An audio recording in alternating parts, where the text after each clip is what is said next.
Olá! Olá! Mais uma vez estamos juntos, né, Zita? Bom. Bom, me conta uma... Estava aqui atrás aguardando já alguns minutos, aí eu estava pensando, vou perguntar, o que eu vou perguntar para a Zita hoje? Eu já sei, vou te perguntar uma coisa que é muito simples. Você sempre viveu, sabemos que o cinema tem essa questão da virtualidade sempre permanente, porque a imagem é virtual, uma imagem projetada, era uma imagem resultado de um processo físico, químico, etc.,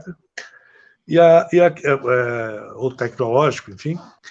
E a pergunta que eu te faço é a seguinte: como é que você está se sentindo chegando nesse festival e nesta edição aí, 31 anos depois, né? Como é que você está se sentindo assim, completamente virtual, né? Como é que você está percebendo esse novo universo aí, que não é tão novo para você, não, mas enfim. Eu acho assim, quer dizer, o festival fez 30 anos no ano passado e agora a gente começou esse novo ciclo com essa grande novidade, né? No mês de março, a gente viu o que vai acontecer e a gente decidiu que a gente ia fazer o festival online, ia manter as nossas datas, ia convidar pessoas que faziam cinema para estar na tela com a gente. Estamos fazendo esse esquenta, voltamos ao Museu da Imagem e do Som virtualmente, mas estamos aqui juntos, né? E eu não vejo a minha equipe desde o dia 13 de março, e a gente montou esse festival inteiro, e que eu acho que estamos fazendo também para o Brasil inteiro, o que é uma coisa muito legal. Hoje eu também não estou vendo. O Bruno não vejo faz tempo. O Bruno está no bastidor também aí, o Júnior. A gente conversa sempre, mas não os tenho visto pessoalmente, né? Agora, isso que você falou do Brasil inteiro, Zita, é um negócio muito maluco, viu? Porque nós iniciamos. Você sabe que a nossa programação, a hashtag é uma programação enorme, tem muitas coisas acontecendo no museu. Infelizmente, a gente tem você junto com a gente aqui, é uma programação também que está alinhada com a hashtag Cultura em Casa, a Secretaria de Cultura e Economia Criativa do governo de São Paulo, enfim, um leque. Nós temos a nossa curso acontecendo, empresário, discutir, é uma série de... Essa primeira fase aqui, os primeiros 2 meses, são 40 filmes, 40 cursos que estão no ar. E o que nos chamou a atenção, eu estava vendo hoje o mapa, conversando com o pessoal da Simpla, lá com o Eduardo, eu estava vendo o mapa, nós tivemos 2 compradores de cursos, 2 alunos, no Acre. É muito legal isso, né? Isso nos últimos 3 dias. Né? Tivemos 2 em Manaus, 5 em Belém, pessoal em Natal. A gente está no esquenta do festival e a gente já está tendo um retorno muito grande do Brasil inteiro. Então, claro. Enfim, esse presencial e virtual, quer dizer, eu acho que é uma coisa que a gente não volta atrás mais. Quer dizer, a gente escolheu, né? Hoje a gente tem pessoas escolhidas a dedo, pessoas que frequentaram o festival e que fazem cinema e que estão aí, enfim, trabalhando nessa virtualidade e presença, porque a gente pensa isso, quer dizer, o cinema não mudou de verdade. As telas mudaram e a gente vai caminhando para frente. E eu acho que essa oportunidade da gente fazer essas discussões, começar a abrir, o festival abre na quinta-feira da semana que vem, a gente vai ter uma abertura também, aberta para o Brasil inteiro, para todo mundo, e começa a programação de a gente está postando esse novo desafio. E é muito importante, quer dizer, a gente está aqui, eu estou fazendo uma apresentação um pouco mais institucional, diríamos, né, da nossa esquenta. Hoje o Chiquinho que vai tocar os trabalhos com os nossos convidados, mas o que eu acho que é mais importante é que as parcerias todas que viabilizam o festival garantiram de que a gente tivesse uma versão online, totalmente virtual, mas que parece festival, cheia de encontros como esse encontro que a gente está fazendo hoje. Eu acho que o bacana é exatamente isso, porque a gente vai ter, ainda hoje, nós já estamos aqui nos reinventando, nos inventando, né, fazendo da virtualidade um caminho permanente, mas daqui a pouco a gente vai ter que se reinventar de novo, Zita, porque na hora que começar o online, o presencial, a gente não vai abandonar a telona de jeito nenhum, né? De jeito nenhum. A gente vai poder, claro, mas a gente vai oferecer também o virtual, enfim, detalhes. Olha, está me devendo uma conversa e discutir como é que você o festival. Você está me devendo essa, tá? Pedida para depois do festival. Sim, não vou, eu te perdoo, esquecer isso. Lembrar hoje, você reuniu um maravilhoso, né? O Burger, tá a Eliana Fonseca, a Ana Maia, tá a minha querida amiga Camurati. Eu tive o prazer já de dividir palco, teatro, falar de ópera, fazermos ópera juntos, dirigir ópera, eu produzindo, ela dirigindo, eu dirigindo e ela me olhando, mas enfim, foi assim. Tem uma história gostosa, vamos saber que a cara tá em gente, né? O Beto Branco também. Eu acho que você conseguiu mais uma vez fazer com que as pessoas tenham todas as razões para estarem aqui hoje no Quinofórum, estarem nos próximos dias, estarem a partir do dia 20 vendo tudo isso. Muito obrigado a você, Zita, muito obrigado a toda a tua equipe, ao teu pessoal, obrigado a todo mundo aí, obrigado Chico, obrigado Ana, obrigado todo mundo. Carla, um beijão para você virtual, tá, Carla? E é um prazer enorme saber que vocês estão aqui e que também, junto com vocês, estão vocês, né, que estão aí fora, acompanhando a gente, participando, escrevendo perguntas, coisas. Eu vou ficar mais escudo, tá? Não, assim, eu primeiro queria dizer que o que essas pessoas todas têm em comum, além de um talento incrível, é que todos são curtas-metragistas e passaram ao longa ou passaram ao teatro, à ópera, como você citou, né? Mas eu acho que essa coisa do curta-metragem é muito... A gente se une em volta do curta-metragem, porque é um espaço de criatividade, como a gente vai tratar do tema hoje. Sim, então, aliás, é um tema excelente, né? Que a gente não pode ficar falando que a gente tem muito convidado, né? E nesse momento que a gente está, então, é preciso muita criatividade. Tchau para vocês, estou lá atrás. Bom papo e para quem está vendo, um bom programa. Tchau. Bom, agora então vamos começar, né, a nossa live de verdade. Chiquinho, é com você.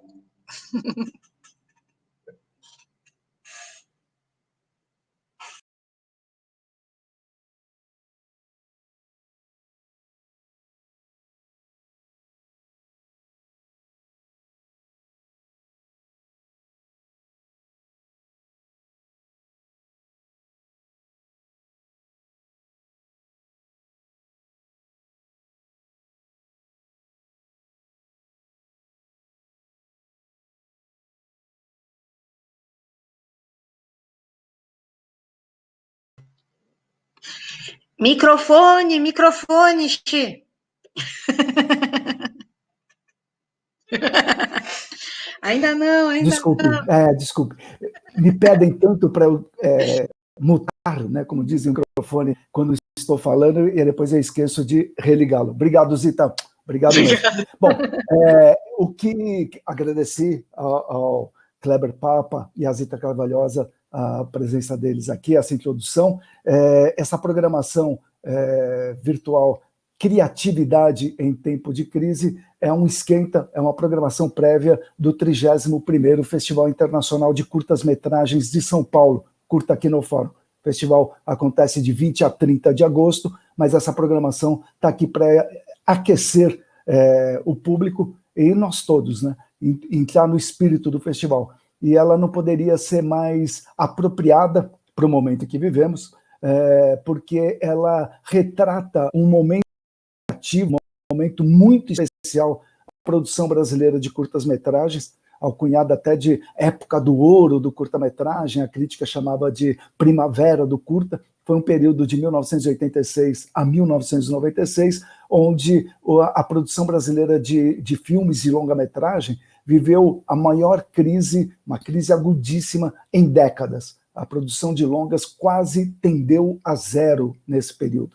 E é paradoxal que nesse período o curta viveu tamanha euforia, tamanha alegria, tamanha criatividade. Curta, nesse período, no Brasil, mudou de gênero, deixou de ser sinônimo de documentário, mesmo quando fosse um filme de ficção, de animação, os exibidores, a área cinematográfica chamava tudo de documentário, porque era predominantemente desse gênero. Não, nesse período ele passou a ser ficcional, ele passou em técnica na direção da arte, a investir em áreas urbanas, e isso o público. A tal ponto, os festivais de cinema, principalmente os mais importantes daquele período, Gramado, Brasília, ser comum as pessoas dizerem que os curtas eram uma atração principal.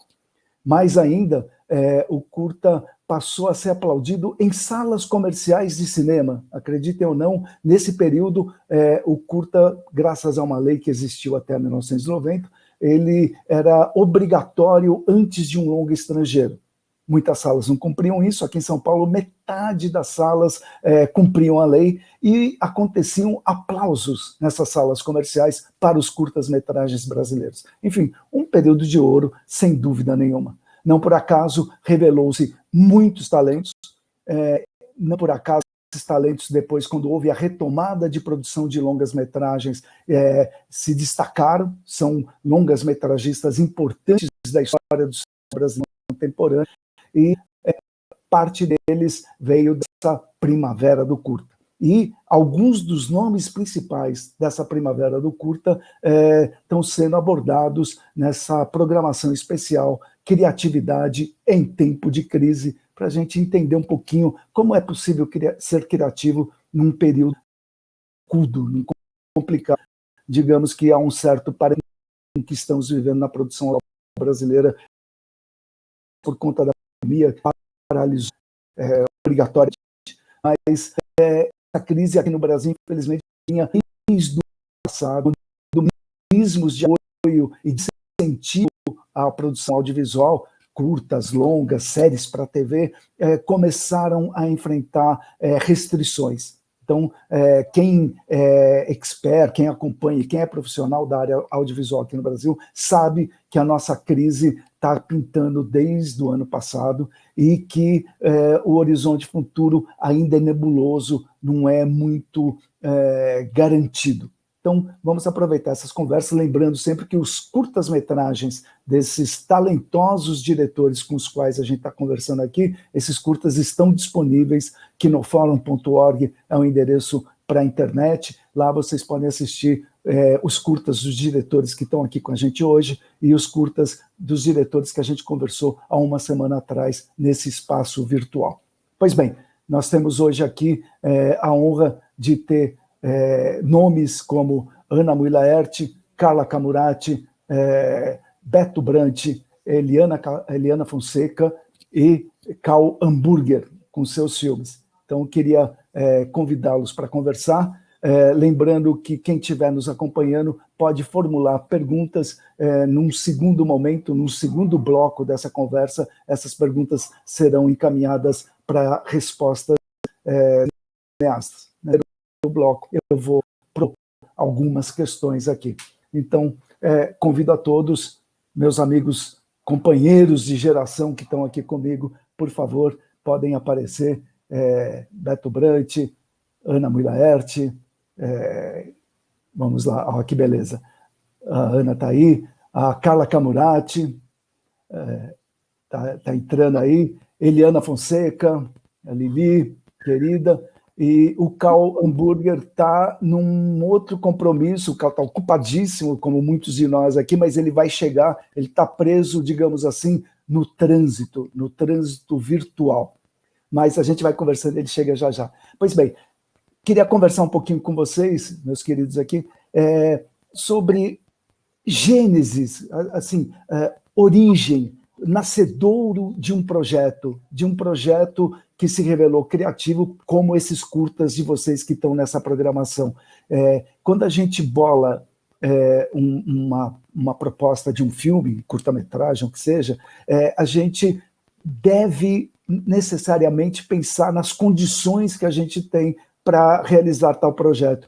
E eu sei de algumas histórias desses curtas de vocês que são interessantes para mostrar como que a gente pode bolar algo que seja possível de ser feito naquele momento com aquelas condições. Eu acho que isso pode ser um estímulo interessante para todo mundo que está nos acompanhando aqui agora e que quer fazer um filme, quer fazer um produto audiovisual e que não vê muito no horizonte assim, as condições ideais. Mas eu sei que nenhum de vocês teve as condições ideais para fazer seus filmes, e vocês fizeram obras que ficaram na história do cinema brasileiro. Esses curtas que a gente está passando são verdadeiros clássicos do formato aqui da nossa cinematografia.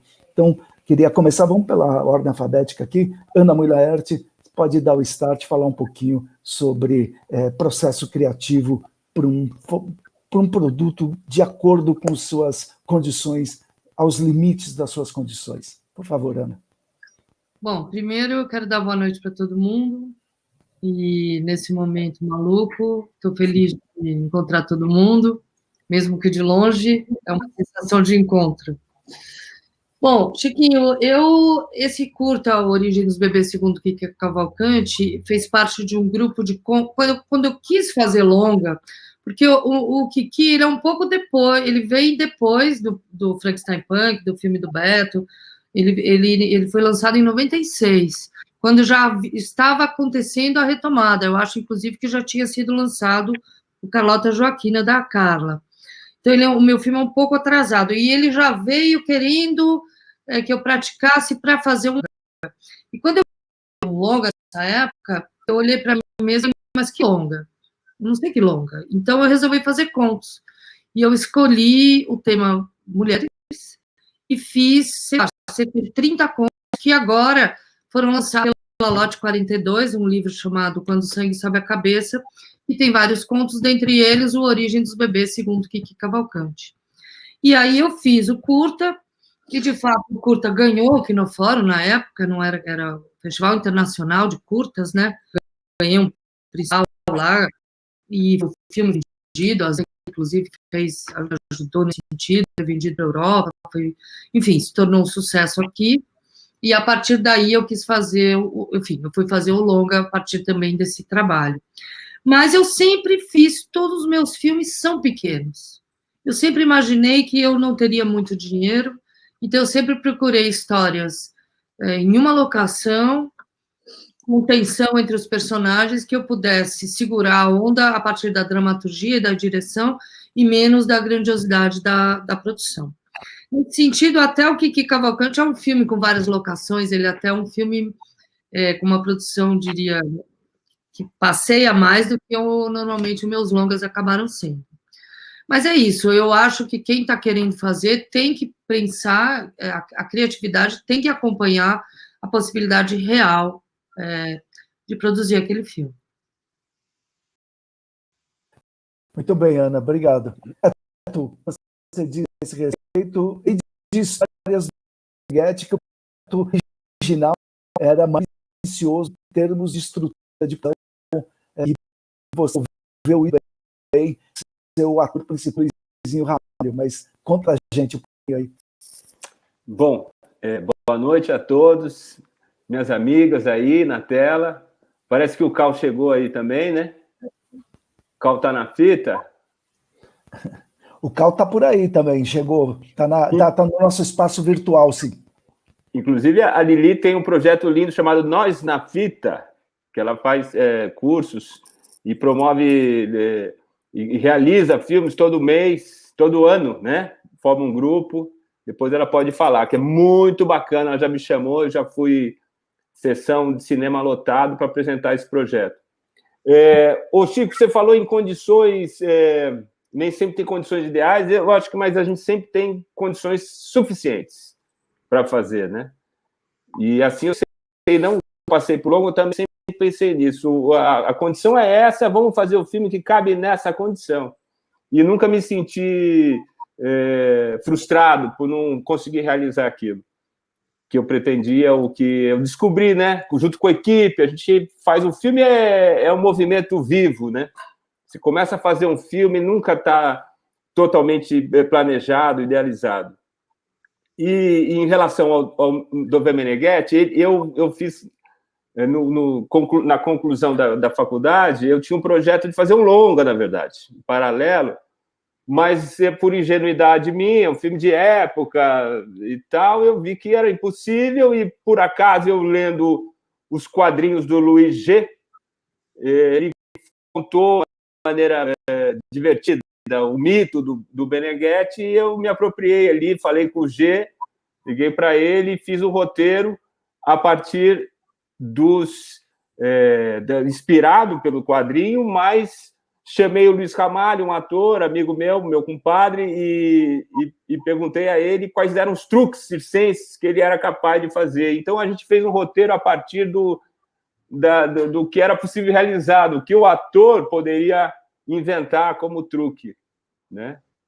Então, é isso. Muito prazer estar aqui com vocês, revê-los.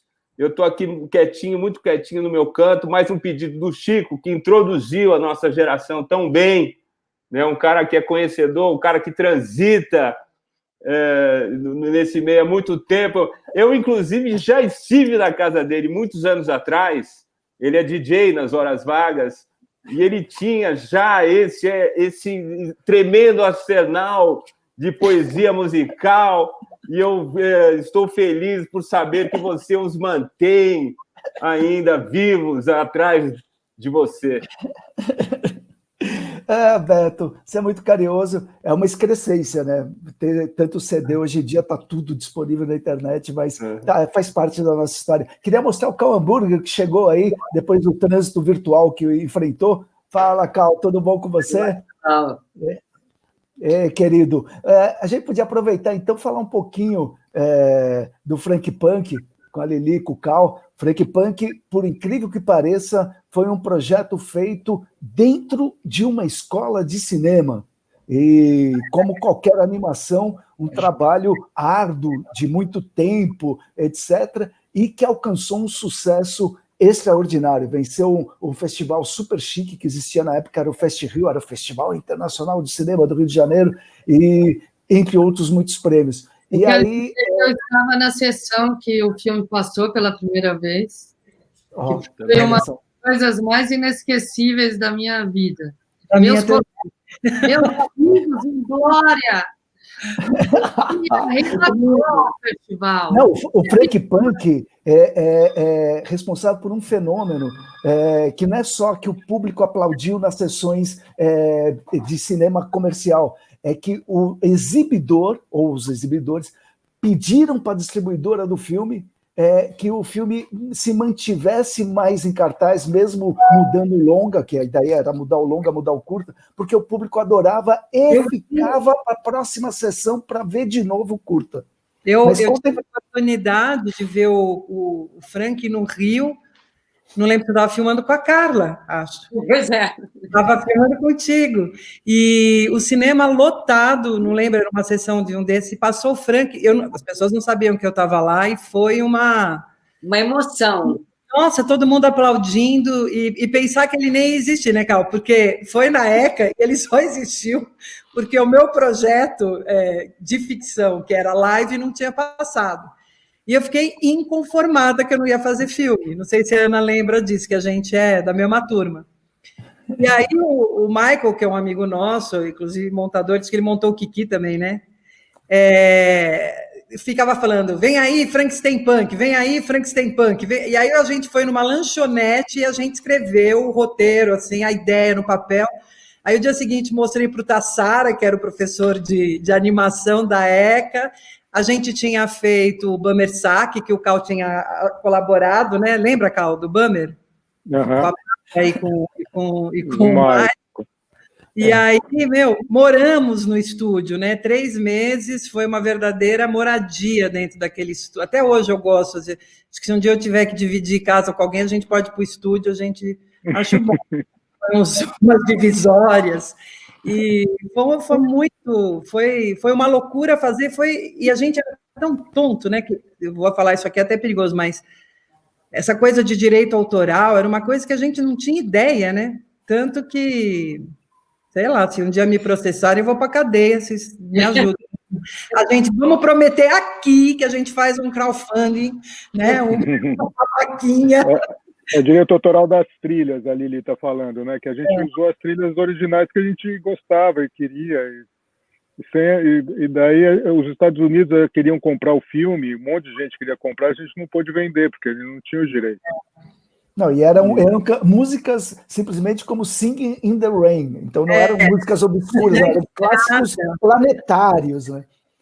Singing in the Rain. Strangers in Night. Mas o projeto começou com a Lili e com o Michael com a Lili, e foi um projeto de final de curso, primeiramente, né, Lili? Que ia ser o seu TCC, não era? E depois a gente não, né? Chamava TCC. Ainda não, hoje chama, mas seria isso. Hoje chama, Mas seria um trabalho da Lili do curso. Depois a gente começou a filmar e paramos, e daí o bendito, né, o santo, sei lá, o Prêmio Estímulo. O que é o Prêmio Estímulo? O Prêmio Estímulo é tudo para a nossa geração, né? Tudo. O Prêmio Estímulo fez uma geração de cineastas que está até hoje, né? E a gente conseguiu ganhar o Prêmio Estímulo, e daí que a gente conseguiu fazer, não foi, Lili? Daí juntou a ECA com a grana do Prêmio Estímulo. Um caso, né, que a gente estava colocando grana do bolso, né? Era uma coisa... aliás, assim, a gente sempre colocou dinheiro, né? Assim, eu acho tão engraçado quando as pessoas falam eles mamam na teta do governo, né? Mal sabe o quanto a gente se dana, empenha anel da mãe, né? De casamento, para fazer um filme, assim, porque... sei lá, eu já me endividei bastante. Eu lembro que essa época era isso, assim, era uma época punk, né? Literalmente punk, né? Eu nem falei para todo mundo, estou um pouco excitada, porque eu amo muitas pessoas que estão aqui, são pessoas que... Hoje eu fui rever o Kiki, eu tenho, né? Porque às vezes eu mostro para o pessoal do... Se eu não me engano, que quem fez um longa já não podia concorrer a esse concurso de roteiros. Correto, certíssimo. Tá certo, né? Mas eu tinha alguns projetos curta, um deles, inclusive, dando para uma assistente, a Júlia Jordão, que hoje é diretora, e ela ganhou o Prêmio Estímulo e dirigiu. Foi até onde eu fui, mas dirigir eu parei. Tá. Eu tenho muita vontade, sabia, de fazer curta, porque os meninos, na verdade, a gente produz 10, né, dos meninos do Nós, mas, às vezes, eles que decidem, todo mundo dá ideia, tem umas ideias que, às vezes, eles não gostam, mas que eu adoro. Fico com uma vontade de fazer aquilo, e aí acho que eu vou fazer ainda. E todos os professores, a gente fala, cara, vamos nos reunir, porque dá, né? Eu acho que eu quero fazer um ainda. Faça, Lili. Faça mesmo. Não, querer eu também quero, gente. Muito bem. E você, Cal Hamburger, conta um pouquinho para a gente aí.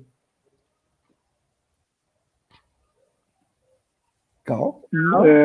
Opa. Eu tenho vontade de fazer. Estou aqui. Estou falando? Estou aqui.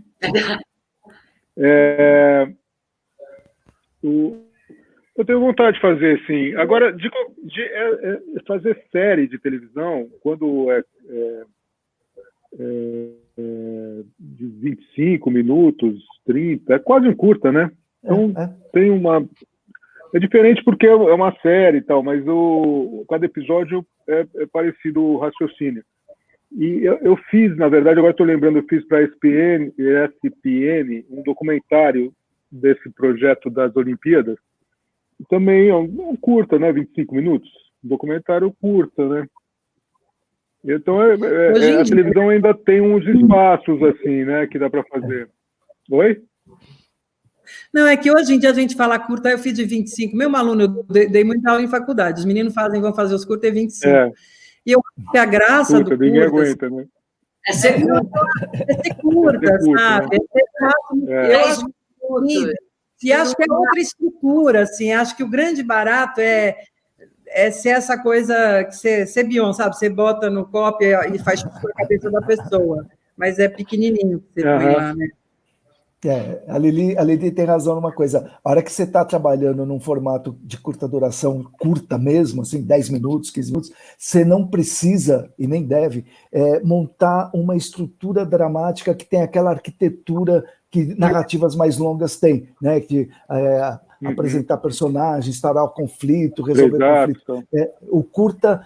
O curta, ele pode ser uma ideia que tem um impacto ali independente de qualquer arquitetura dramática.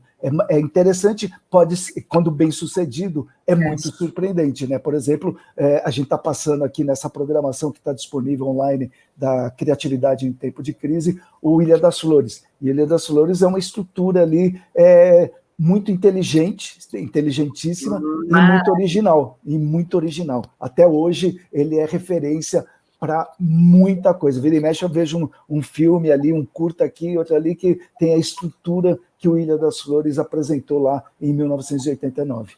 Mas eu queria falar de um trabalho que a gente acaba esquecendo de falar como curta, que é um trabalho que eu fiz com o Cal, na TV Cultura, chamado... Menino à Favela. Menino à Favela. Que é um curta de 5 minutos, que eu fiz o roteiro e o Cal dirigiu. E ele é bem complexo até, né, Cal? Ele tem uma história grande, diria. Mas ele tem um impacto e é um trabalho muito bonito e muito, enfim, está aí na internet. E é um trabalho de muito orgulho. Ana, como é o nome daquele seu curso que eu sou apaixonada, que é um plano de sequência, é uma obra-prima. Hot Dog. Você assistiu Hot Dog, cara? Onde? Gente, era um exercício da ECA que a Ana fez brilhantemente e virou um curta que circulou, mas hoje em dia eu não sei nem onde ver isso. Eu acho que tem... Acho que eu botei. Não, a Ana ela tem uns filmes que eu não sei por que sumiram, que ela não faz questão nenhuma de guardar para a gente ter, porque a pessoa não. Eu não consigo achar algumas coisas que eu queria muito achar. Chiquinho, olha aí, eu acho que eu botei no YouTube, acho que tem no YouTube. Tem no YouTube, muito bem. Porque foi tomado, você sabe, né? A ECA teve um incêndio e os nossos curtas se foram. Os nossos primeiros curtas. Não sabia. Fósforos queimou. Que loucura, cara. Exercício, sim.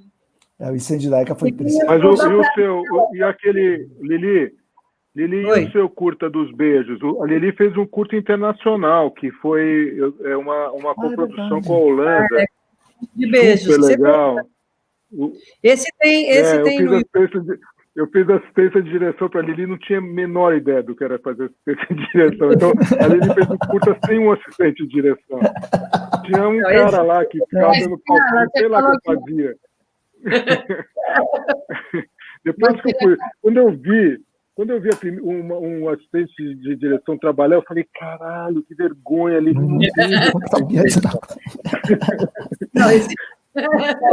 Sensacional.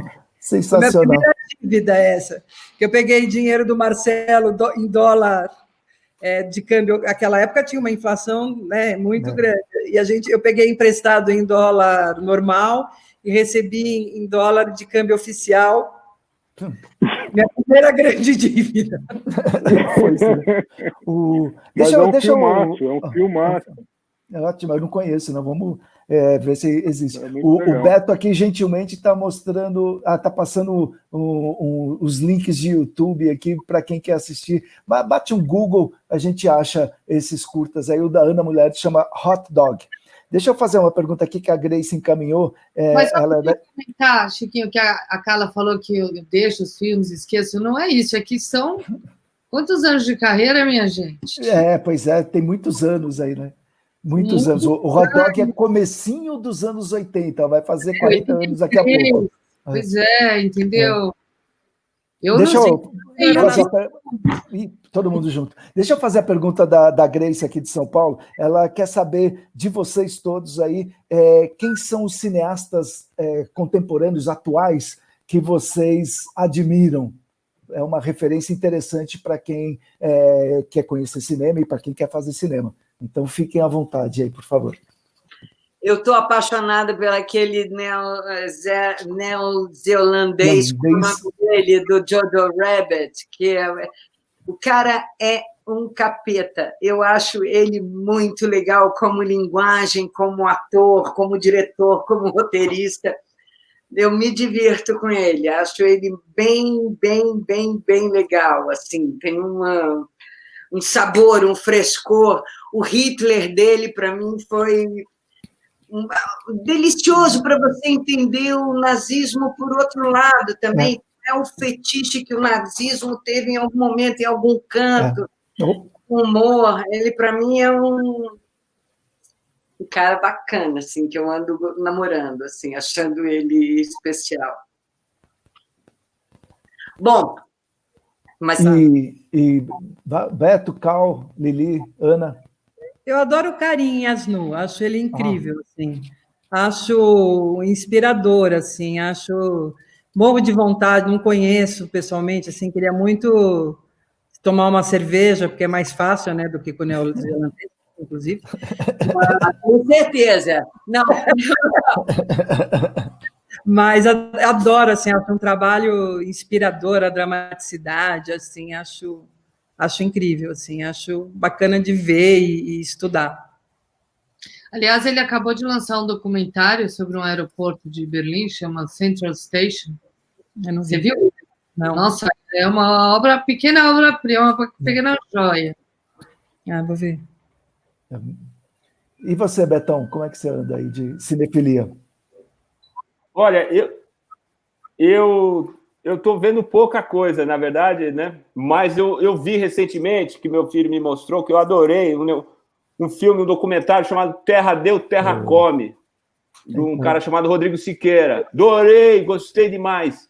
E minha nora me mostrou um filme chamado Azog Nazaré, também uma delícia de filme, pernambucano, da nova geração aí. Do Thiago Mello, de Pernambuco. Thiago Mello, é isso aí. Isso foram as duas coisas mais inspiradoras que eu vi no último mês. No último mês. Eu tenho visto filmes sul-coreanos, a pergunta não é para mim, mas fica a dica aqui, tenho visto coisas bem incríveis, não é só o filme lá do Oscar, não, tem uma geração lá, uma cinematografia sul-coreana emergindo aí com filmes muito fortes, de dramaturgia elaborada, mas sempre, pelo menos os bons que eu vi, colocando questões sociais de maneira bem pungente mesmo. Recomendo vocês procurarem cineastas sul-coreanos para quem está interessado. Né, dá 2, 3 nomes aí dos diretores. Quero ver você falando chinês, coreano. Quero ver você pronunciar o nome do cineasta. Não, pague esse mico, sim. Gostou de falar do sul-coreano, rapaz? A Coreia do Sul está com um estímulo para cinema muito bem feito e organizado e está dando resultados. Eu queria aproveitar e contar aqui uma curiosidade, que a gente vendeu o remake do Que Horas Ela Volta para a Coreia esse ano. Olha, que legal, Ana. Eu não sei se vai sair o filme, porque, na verdade, é a terceira vez que eu vendo remake, as outras duas vendi e não rolou. Nos Estados Unidos. Agora, na Coreia, vamos ver. Tomara que saia, já pensou? Ia ser muito... A empregada filipina, né? Ia ser genial. Vem cá, eu estou falando em dicas, o Gustavo, aqui de São Paulo, está pedindo umas dicas, por exemplo, distribuição dos filmes. Ele pergunta assim, vocês mesmos vocês interferem nesse trabalho de distribuição? Como é que é? E a gente tem aqui aquela Camurati que marcou a retomada de produção de longas no Brasil, não é apenas pelo longa sensacional que ela fez, mas porque também ela botou as latinhas literalmente debaixo do braço e saiu pelo Brasil vendendo, exibindo o longa dela. E eu sei que outras pessoas estão aqui já nas distribuições dos seus filmes tiveram que participar de maneira muito ativa ali para o negócio chegar minimamente a um resultado. Para quem não sabe, fazer um longa-metragem circular em salas comerciais eventualmente é mais inviável do que fazer o próprio longa. As salas comerciais, desde os anos 80 no Brasil e no mundo, elas se especializaram e se especializam cada vez mais por um tipo de cinema só, as salas de shopping, que é o que monta no mundo, né? E aí, cada vez mais, é mais difícil para um longa que não seja de grande espetáculo, produzido para ser lançado para daqui a 2, 3 anos, em milhares de salas em cada país, o longa que não se encaixa nisso, ele tem cada vez menos espaço. Então, imagino eu que vocês, nos lançamentos dos seus filmes, também tenham passado por perrengues parecidos. Eu queria que vocês comentassem essa provocação aqui do Gustavo de São Paulo. Com certeza a distribuição é a parte mais difícil, né? E normalmente frustrante, assim. Mas, sim, eu acho que, no nosso caso, o cinema brasileiro aqui, fazer uma parte artesanal, eu nunca fiz o que a Carla fez, aliás, já acho incrível, acho um modelo, só uma mulher faria, né? Opa! Artesanal. Mas no Que Horas Ela Volta eu fiz bastante, eu me uni com a Bárbara da Pandora Filmes e falei, me bota fazendo debate aí em tudo que é lugar, porque eu não quero que esse filme morra antes da hora. E realmente eu fiquei alguns meses, encontrei uma amiga, até falou, o que é isso? Vai querer ser deputada? Porque eu ia em tudo que é universidade e tudo, porque eu realmente... E isso, com certeza, puxou, fez o filme se manter em cartaz. A minha experiência... Acho boa ideia, deputada, Ana. Oi? Acho boa ideia, deputada. Senadora, talvez. Eu, pessoalmente, não acho, mas eu acho, sim, que se juntasse um grupo, eu topava. Porque eu acho que é de nós, não é nem que a gente queira, mas que a Copa está precisando de mulheres. Questão de sobrevivência, não só dessa área cultural, audiovisual, mas do próprio país, né? 7% Carla, de mulheres, 11% de negros e 90% daquilo lá.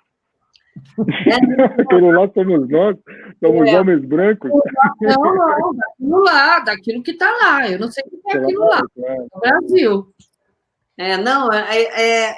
Eu particularmente, eu acho que a gente está vivendo um momento bem diferente com relação ao cinema e ao audiovisual.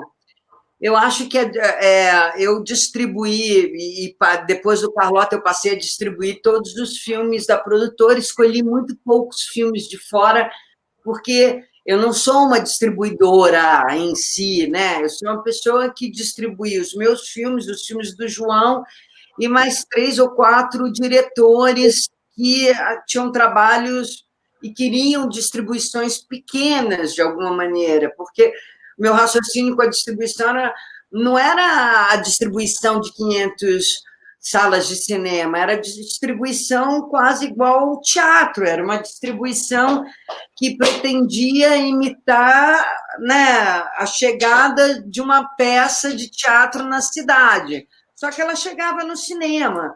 Então, o que a gente fazia era exatamente isso.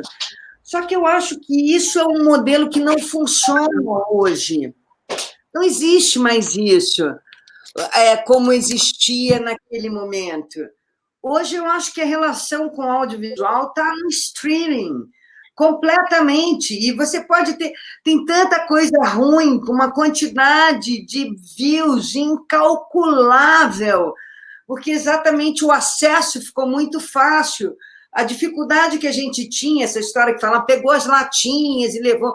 Pegou as latinhas e levou porque era o acesso que você tinha para dar para as pessoas. Se você não carregasse aquela lata do Oiapoque ao Chuí, ninguém ia ver, porque não tinha acesso. Não é o nosso caso. A gente aperta um botão hoje e você está no mundo. Se as pessoas vão ver ou não, aí é a construção da sua narrativa, do seu filme. Uma série de coisas vão nessa baila. Mas a distribuição não é mais o key point tão difícil que era para a gente. Eu acho que hoje o mundo, a cada dia que passa, vai ser mais audiovisual, 80% da comunicação é essa, todo mundo faz filme de alguma maneira, todo mundo se apresenta no audiovisual com a sua dramaturgia pessoal, o que inventou para mostrar para o mundo, ou o que construiu. Mas, de alguma maneira, a gente ficou livre. É claro que a sala de cinema vai existir, é claro que a gente... Mas o cinema vai passar a ser evento, eu acho. Sabe? Eventos como grandes espetáculos, grandes filmes, ou você fica ali X tempo.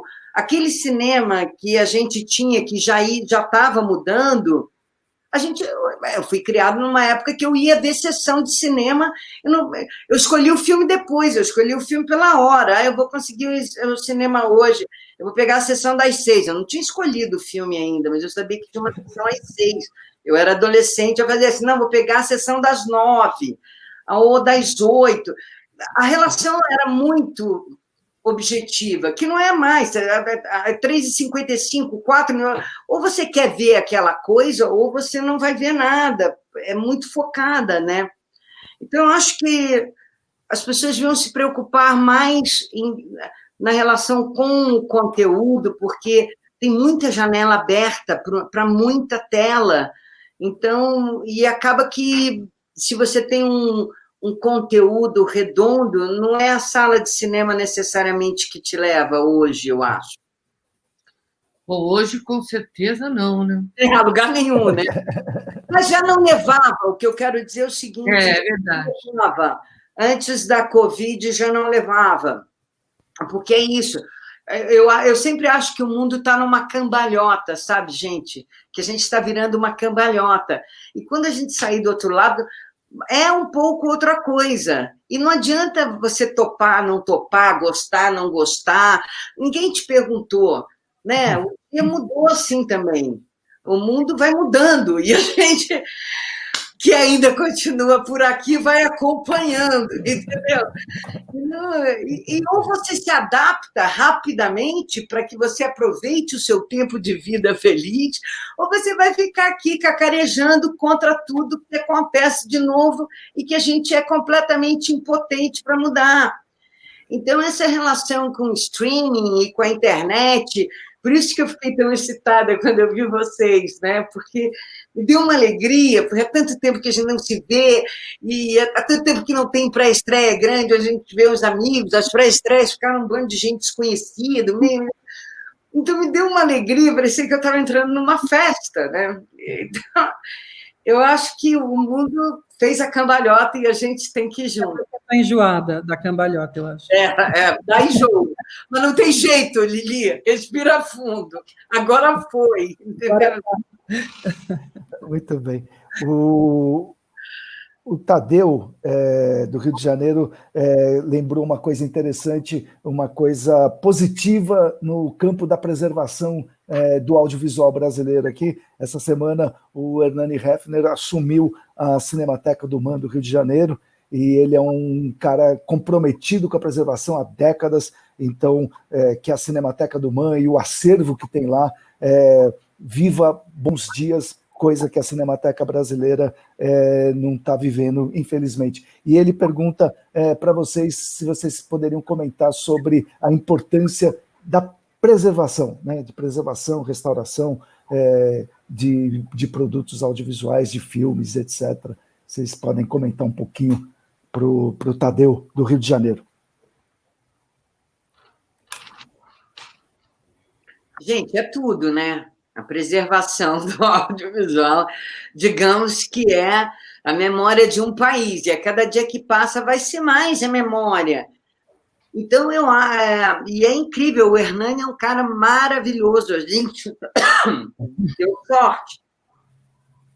Nossa, eu acho que é uma memória em vários sentidos, né? Acho que tem o sentido histórico, tem um sentido estético, tem, eu não sei, tinham perguntado também, né, da Cinemateca, por que a gente achava importante.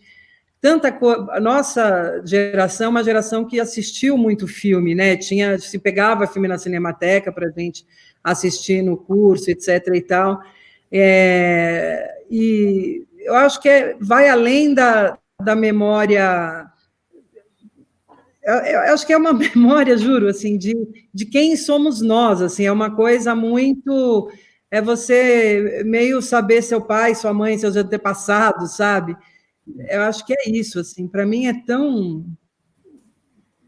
acho que é tão claro, né, que a necessidade da gente ter uma preservação, sei lá, eu penso isso, assim, né, é óbvio, né, que sem isso a gente fica sem referência. Assim, e o cinema brasileiro tem coisas muito legais, muito bárbaras, de épocas do país. Então, é toda uma reflexão, não só, né, do que o país viveu e o que a gente... mas como linguagem também. Então, você não cuidar da sua cinematografia é uma vergonha, né? Tudo bem, a gente adora essa coisa de ser meio desmemoriado, né? A gente gosta desse toque falta de memória como nação, né? A gente... até porque faz a gente achar que a gente ainda é um país do futuro, que a gente ainda tem muita... né? A gente está sempre numa postura adolescente, ao invés de ter um centro um pouco melhor. O que é um saco também, isso, né? Porque a gente está sempre começando. Eu sempre sinto que eu estou começando, assim, parece que a gente não avança e... Nesse momento, parece que a gente está acabando. Nesse momento parece que a gente está se focando e acabando, total, Deixa eu... ainda dá tempo para mais uma pergunta, eu quero atender aqui a Vitória, aqui de São Paulo, ela está curiosa para saber de técnicas próprias que vocês teriam para escrever roteiro. De onde surgem as ideias, enfim, qual que é o mecanismo próprio de vocês, e a gente está aqui com alguns roteiristas de excelência. Então, eu queria que vocês comentassem um pouquinho algum aspecto pessoal que você utiliza para criar seus roteiros, vocês. Eu vou para o Cal Hambúrguer. Cal e Ana, os dois, por favor. Você pega um filme, você deixa um órgão em cima da mesa e aí fica... Menos que isso não fica bom. Pode crer. De preferência, normalmente é o fígado, né, que você deixa. Ou o estômago. Ou o estômago. O coração. Mas eu acho que tem uma diferença da ideia inicial e do roteiro em si, né? A ideia inicial, eu acho que vem de vários lugares, não tem muito para mim, da minha experiência, assim, não tem muito um jeito, você tem que pensar e ter... A do Frankenstein Punk, que é o que a gente está fazendo aqui, eu não estava presente quando veio essa ideia sensacional, que é um Frankenstein que canta Sing in the Rain, nascendo, né? Eu não estava, mas... E às vezes, eu me lembro do segundo curta que eu fiz depois do Frankenstein, que foi o das telas, eu queria fazer um curta, eu não tinha ideia, foi um sofrimento achar uma ideia, mesmo assim nem acho uma ideia boa, mas, então, às vezes, para mim, às vezes demora muito, normalmente demora muito, e normalmente é um processo, assim, um processo para achar. E o roteiro é uma outra coisa, né? O roteiro é um outro processo, é uma outra etapa da coisa que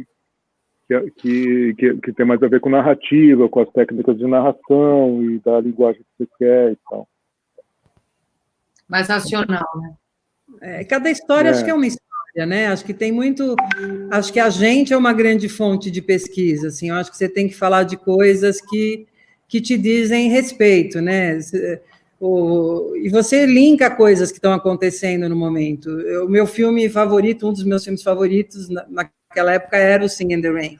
Então, a gente não tinha streamer, né? Eu lembro que eu assisti, acho que quantas vezes eu punha a fita para ficar vendo sem parar, e aquilo deve ter entrado na cabeça, né? Sei lá, hoje, meu último roteiro que eu estou escrevendo agora, o Abalo, é sobre uma república e uma casa, a casa da direita e a casa da esquerda, que tem que se juntar porque tem um buraco do metrô, e eles vão ter... Então, é exatamente o momento que a gente estava antes das eleições, né? E depois, que continua com essa briga. Então, eu acho que tem muito a ver com acho que primeiro você tem que fazer um scanner em você, assim, ver o que te interessa, ver o que te motiva, o que te dá tesão mesmo, e a gente sempre vai estar dentro da história, né? Porque... sei lá, né? Vai lá. E só quero comentar uma coisa, que como é interessante, hoje eu revi o filme da Carla e o da Ana, e como é interessante como a gente vê a pessoa já, né, tanto em termos de linguagem, quanto a forma como aborda. É tão... Olha, eu acho assim, convido vocês que viram o Carlota, muita gente assiste, acho que é um filme que a moçada assiste, né? É muito legal, assim, sabe? Pega um filme do Beto, do Cal, da Ana, e aí o novo e vai lá. É um estudo muito gostoso de fazer, assim, de como a gente encontra. Você fala, meu Deus, olha essa pessoa aqui, já era, assim, né? E aquilo vai crescendo, assim. O Beto, acho que é a mesma coisa, assim, é muito legal. Muito o Beto total, né? O Beto, desde o primeiro, já tinha uma marca muito, muito pessoal, assim, né? Já no Aurora. Assim, muito pessoal. Assim. O Aurora, é verdade. Antes do Meneghetti ainda. Pode crer. O cara até que se salvou, ele veio da FAAP, né? Você sabe. Isso é a mancha na minha biografia. Muita gente boa. Mas ainda bem que eu estava junto com você. Aliás, a Lili é uma ótima professora lá na escola do Senac, da Universidade Senac, né? Não é isso, Lili? Ela é uma ótima professora, já estive lá no curso dela. Aposentei o ano passado. Mas formou bons alunos ali, bons cineastas.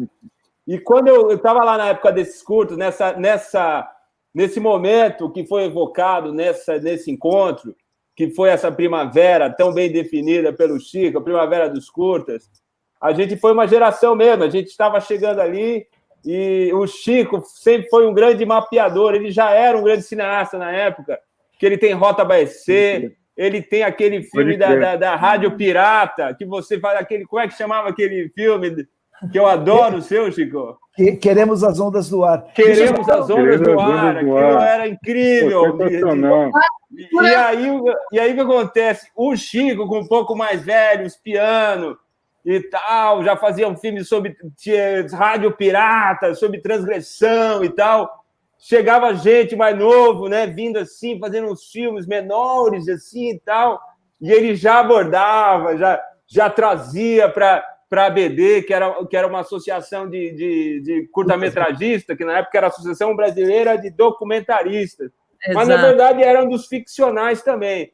Sim. E o Chico era aquele cara que vinha falar, conversar, vem para a BD você também, vem fazer parte do time, da mobilização, do curta-metragem, vamos fazer cinema. Deixa eu contar uma coisa para a Carla, que eu nunca tive oportunidade, então vou aproveitar aqui. Rota BC é um curta que eu fiz que rendeu muito para mim, foi para os principais festivais do mundo, tal, etc. Ganhou Brasília. E ele foi feito com restos de negativo da Mulher Fatal, Encontre o Homem Ideal, da Orion. Tinha lá os negativos que já tinham uns anos, eles estavam vencidos, negativo branco e preto. E aí eu fiz o filme ganhou uma granulação por conta do negativo vencido e que ficou interessante, porque eu estava falando de uma região que era meio fuliginosa mesmo, que era o ABC industrial e tal, mas devo à Mulher Fatal e à Carla Camurati a possibilidade de ter filmado o Rota ABC, que me deu, digamos assim, uns tantos louros aí. Obrigado, Carla Camurati. Nossa, eu vou ficar sabendo disso só agora. Adorei esse menino. E você não foi negativo. Eu trouxe pessoalmente dos Estados Unidos, porque o Zé Bob queria um alto contraste PB, 500 asas. Era um negativo que não tinha em lugar nenhum, a Kodak não tinha, ninguém tinha. Eu ganhava dinheiro como atriz, estava fazendo meu primeiro curso, fui para Nova York, comprei as latas, comprei umas 4 a mais, vim carregando as latas, fui parada, expliquei o que era, falei, esse negativo não existe no Brasil, 500 asas, alto contraste, preto e branco. Paguei um negocinho normal, a taxa, porque não é paguei o negocinho do Brasil, a gente não pode dizer, né? Vou dizer que eu estava pagando o negocinho. Aí você incentivou o cinema marginal paulista que estava acontecendo no ABC. Legal saber que sobrou. Não me lembrava disso. Agora, eu queria falar uma coisa que é legal em cima do que a Lili falou, que é assim, para as pessoas, para finalizar a pergunta do curta, que é A Mulher Fatal era um filme que falava, em cima de uma história em quadrinhos chamada Passionella, de um cartunista chamado Julius Pfeiffer, que é um cara bem interessante. E quando eu li essa história em quadrinho, ela imediatamente fez uma coisa dentro de mim, que era o sentimento que eu tinha como atriz naquele momento, em estar trabalhando na televisão.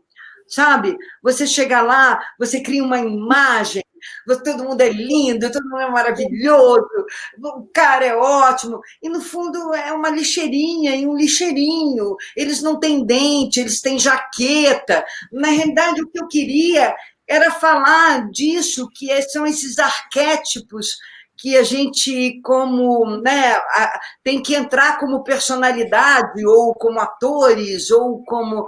e que são tão distantes, às vezes. E eu, quando comecei a trabalhar na televisão, eu senti imediatamente isso, sabe? E a Mulher Fatal falava desse sentimento que eu tinha, da estranheza que eu tinha em ter lidado com a televisão, sabe? Em ter...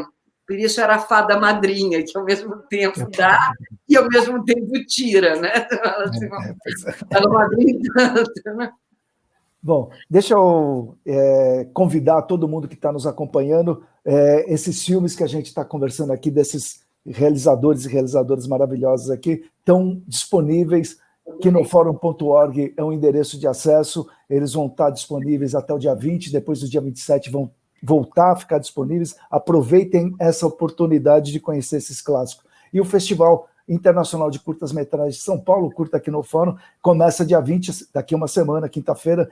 Tem um cardápio simplesmente maravilhoso, com 212 filmes de 44 países, 46 países, melhor dizendo, do mundo inteiro, filmes que falam da pandemia, tem filmes da nova geração de cineastas africanos e da diáspora da África também, enfim. E além dos filmes, todos disponíveis para o Brasil inteiro via internet, celular, tablet, Smart TV, tem um monte de encontros, debates, tem masterclass, tem um seminário internacional feito com a USP, sensacional, tem até happy hours, quase que diários ou diários, lançamento de livros, enfim, é um cardápio extenso. Kinoforum.org é o endereço de acesso.